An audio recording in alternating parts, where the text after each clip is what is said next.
जय श्री कृष्णा।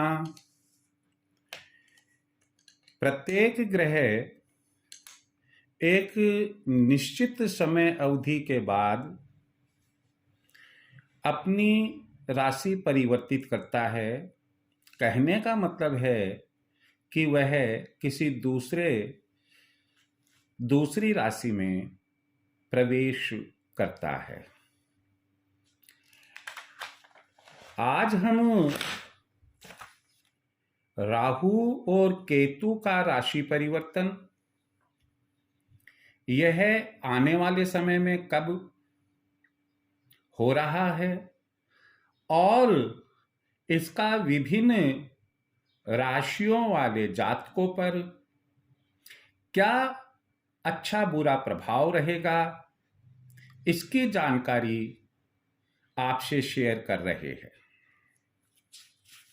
मैं आपको बता दूं, 12 अप्रैल 2022 को राहु अपनी राशि परिवर्तित कर रहा है। हम बखूबी जानते हैं कि राहु और केतु ये दोनों छाया ग्रह हैं, नैसर्गिक नहीं है, परंतु छाया ग्रह होने के बावजूद भी अगर इनके अनिष्ट प्रभाव होते हैं तो जातक के लिए बहुत बुरे होते हैं, और यदि शुभ प्रभाव होते हैं तो जातक के लिए बहुत ही अच्छे होते हैं। दूसरी बात यह है कि राहु और केतु ये वक्री होते हैं। वक्री का मतलब होता है कि ये पीछे की तरफ चलते हैं, अर्थात वर्तमान में जैसे राहु वृष राशि में है और केतु वृश्चिक राशि में है, 12 अप्रैल को राहु वृष राशि छोड़कर मेष यानी कि प्रथम राशि में चले जाएंगे और केतु वृश्चिक राशि छोड़कर तुला राशि अर्थात 7वीं राशि में चले जाएंगे।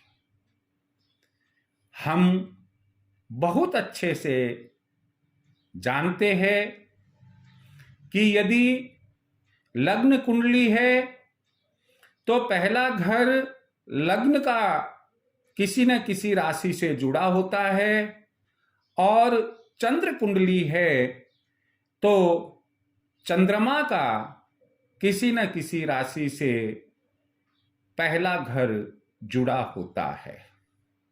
सारांश रूप में यदि हम बयान करें कि राहु और केतु के अच्छे बुरे प्रभाव इन 12 राशि के जातकों पर क्या रहेगा,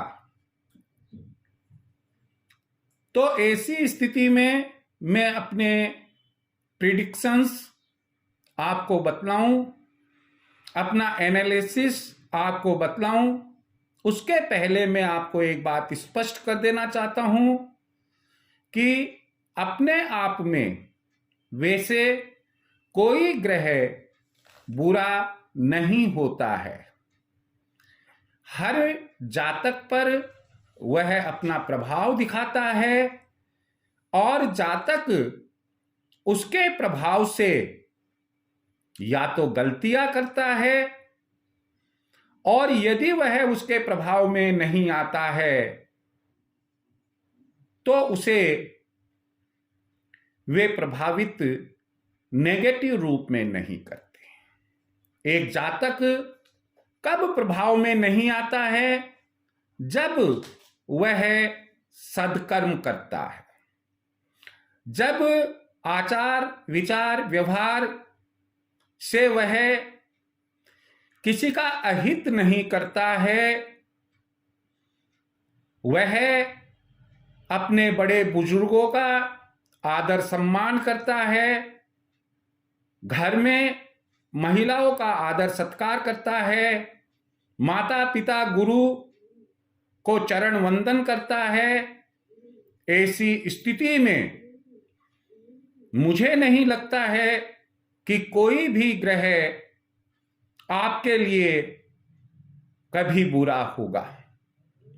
लेकिन साथ में यह भी कहना चाहूंगा कि ध्यान रखिए, अगर हमारे आसपास कहीं आग लगी है और हम ये सोचे कि उसकी तपन हमें महसूस नहीं हो, तपन तो महसूस होगी।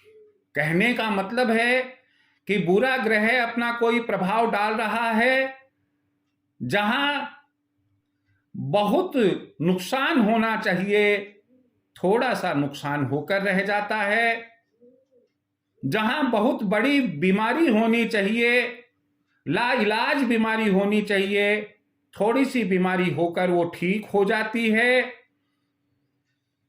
परंतु वह अपना प्रभाव दिखाता है। ऐसे ही हम दूसरे रूप में समझ सकते हैं, कहीं ओले गिरे, बर्फबारी हुई, हम चाहे 50 किलोमीटर दूर, 100 किलोमीटर दूर हो, ठंडी हवाएं हमारी तरफ नहीं आएगी। यदि हवाएं हमारी तरफ की है तो हमें ऐसा महसूस होगा कि आज हवाएं ठंडी चल रही है। हर आदमी तपन से बचने के लिए अपनी रक्षा करता है, ठंडी हवाओं से बचने के लिए भी अपनी रक्षा करता है।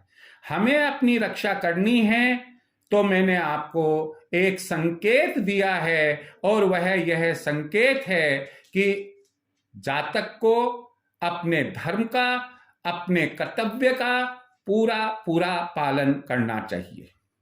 मुख्य बिंदु पर आते हुए मैं आपको पहले बताऊंगा कि जो मेरा एनालिसिस कह रहा है वह यह है कि जब राहु केतु राशि परिवर्तित करेंगे, अर्थात वृष से मेष में राहु और वृश्चिक से तुला में केतु आएगा, तो निम्नलिखित राशि वाले जातकों को वह अपने शुभ प्रभाव दिखाएगा। ये राशियां कौन कौन सी है? मिथुन राशि है, कर्क राशि है, वृश्चिक राशि है और कुंभ राशि है। लेकिन ध्यान रहे, यह सुनकर या यह सोचकर आप मदमस्त ना हो जाए। क्यों? कि ज्योतिष कभी भी यह नहीं कहता है कि आप अपने भाग्य के सहारे बैठे रहे। आपको अपना कर्तव्य और अपना धर्म, अपना कर्म पूरा करना ही होगा और शुभ फल की प्राप्ति तभी आपको होगी। रहा सवाल यह कि यह अशुभ किस किस राशि के जातकों के लिए होंगे। पहला है इसका मेष राशि, वृष राशि, तुला राशि, मकर राशि और मीन राशि। ये अपना बुरा असर दिखाएंगे। हमें घबराने की जरूरत कदापि नहीं होनी चाहिए, क्योंकि जब हमें मालूम है कि बुरा असर 12 अप्रैल के बाद हो सकता है, तो सप्ताह 15 दिन तो आप परीक्षण कीजिएगा। और अगर आपको ऐसा महसूस हो बनते काम बिगड़ रहे हैं, अनावश्यक खर्चा हो रहा है, हम मान सम्मान से वंचित रह रहे हैं, नौकरी व्यवसाय में बाधाएं उत्पन्न हो रही है, तो आप मानकर चलना कि लगभग 1.5 वर्ष के लिए ये परेशानियां अब प्रवेश कर चुकी है और आपको कोई ना कोई उपाय कर लेना चाहिए। जैसा कि आपको हमने कभी किसी न किसी वीडियो में राहु के बुरे प्रभाव से बचने के लिए उपाय बताए होंगे, कुछ सारांश में है। शनिवार की शनिवार आप 1 मुट्ठी कोयला बहते हुए पानी में बहा दीजिए, बहता हुआ पानी नहीं मिलता है, घर के बाहर नाली जो बह रही है, आप एक मुट्ठी कोयला साय समय बुहा दीजिएगा। रात को भोजन करते हैं, आखिरी निवाला, आखिरी घास कुत्ते के लिए अवश्य आप छोड़ें। अगर आपकी कोई बुरी संगत, आपको ऐसा लगता है कि होने जा रही है जो आज तक नहीं थी, आप उससे बचने की कोशिश करें। शाम के बाद आपको स्वाभाविक है कि क्रोध आ सकता है, क्रोध से बचने की कोशिश करें। आप कोई भी प्लानिंग अगर आप आने वाले भविष्य के लिए कर रहे हैं, आप रात में ना करें। आप गोमेद चांदी में अंगूठी बनवाकर मध्यमा अंगुली में शनिवार की शाम पश्चिम की तरफ मुंह करके धारण करें। मां सरस्वती की आराधना करें, ऐम मंत्र का जप करें। मुझे उम्मीद है कि अगर आपको ऐसा प्रतीत होता है कि कहीं मेरे ऊपर यह बुरे प्रभाव शुरू तो नहीं हो रहे हैं, आप ऐसा करें। मैं तो परमात्मा से यही प्रार्थना करूंगा, ना केवल आप पर बल्कि किसी भी ग्रह का बुरा प्रभाव ना पड़े, लेकिन प्रकृति अपना रूप दिखाती है और प्रकृति के साथ हम खिलवाड़ नहीं कर सकते हैं। प्रकृति को खुश रखने के लिए प्रकृति के अनुसार ही हमें चलना होता है। अगली बात मैं बताने जा रहा हूं कि कुछ राशियों पर मिला जुला प्रभाव होगा।